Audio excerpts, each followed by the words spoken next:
আসন্ন নির্বাচনের জন্য মনোনয়নপত্র জমা দেওয়ার শেষ দিনে আজ চট্টগ্রাম জেলা প্রশাসক কার্যালয় ছিল প্রার্থী ও সমর্থকদের পদচারণায় মুখর। সকাল থেকেই বিভিন্ন রাজনৈতিক দলের প্রার্থী ও স্বতন্ত্র প্রার্থীরা দলে দলে এসে তাদের মনোনয়নপত্র জমা দেন।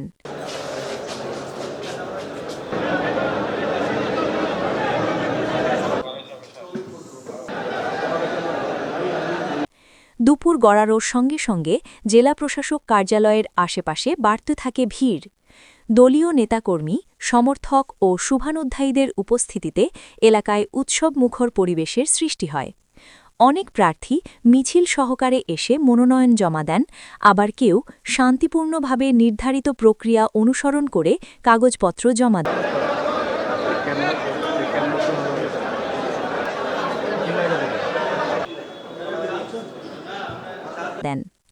জেলা প্রশাসনের পক্ষ থেকে জানানো হয়, সুষ্ঠু ও শান্তিপূর্ণ পরিবেশে মনোনয়ন গ্রহণ নিশ্চিত করতে প্রশাসনের পক্ষ থেকে পর্যাপ্ত নিরাপত্তা ব্যবস্থা গ্রহণ করা হয়েছে। কোনো ধরনের অপ্রীতিকর ঘটনা ছাড়াই দিনব্যাপী কার্যক্রম সম্পন্ন হয়।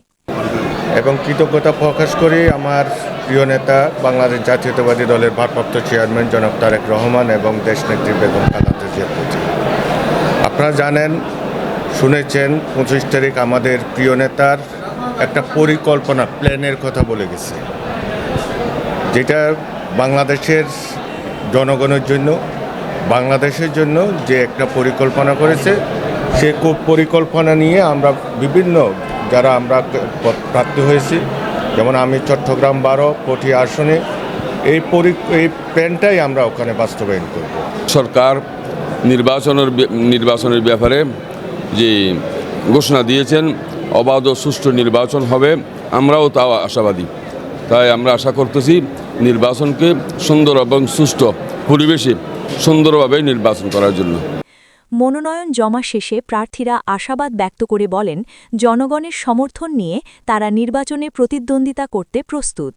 এখন নির্বাচনী মাঠে আনুষ্ঠানিক প্রচারণার দিকে নজর সকলের। উল্লেখ্য, মনোনয়ন যাচাই-বাছাই শেষে চূড়ান্ত প্রার্থী তালিকা প্রকাশ করা হবে নির্ধারিত সময়সূচি অনুযায়ী। Desk news.